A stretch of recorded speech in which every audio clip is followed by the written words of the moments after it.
Hi friends, welcome to my channel Sairam competitive exams. ఇంకా channel ఎవరైనా subscribe చేసుకుంటే subscribe చేసుకోండి, లైక్ చేయండి, షేర్ చేయండి.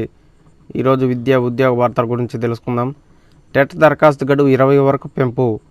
నేటి నుంచి వెబ్ ఆప్షన్లకు ఎడిట్ ఆప్షన్. ఉపాధ్యాయ అర్హత పరీక్ష టెట్ దరఖాస్తు గడువును రాష్ట్ర ప్రభుత్వం ఈ నెల 20 వరకు పెంచింది. దీంతో పాటు అభ్యర్థులు తమ దరఖాస్తులో తప్పులను సరిదిద్దుకునేందుకు ఈ నెల 11 నుంచి 20 వరకు అవకాశం కల్పించింది.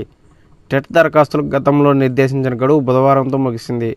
మంగళవారం నాటికి 193,130 దరఖాస్తులు వచ్చాయి.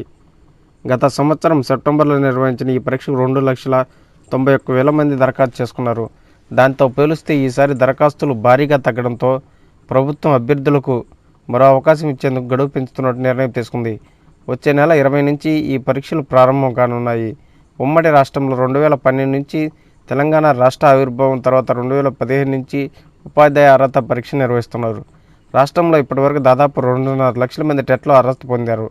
ఉపాధ్యాయుల కొలువుల ఎంపికలు నిర్వహించే డిఎస్సిలో టెట్కు 20% వెయిటేజ్ ఉంటుంది. దీంతో కొత్తగా డిఈడి, బీఈడి పాస్ అయిన అభ్యర్థులతో పాటు గతంలో టెట్ పాస్ అయిన వారు సైతం మార్కులు పెంచుకునేందుకు మళ్ళీ ఈ పరీక్ష రాస్తున్నారు. Okay friends, thank you. All the best. Video నచ్చితే లైక్ చేయండి, షేర్ చేయండి, సబ్స్క్రైబ్ చేయండి.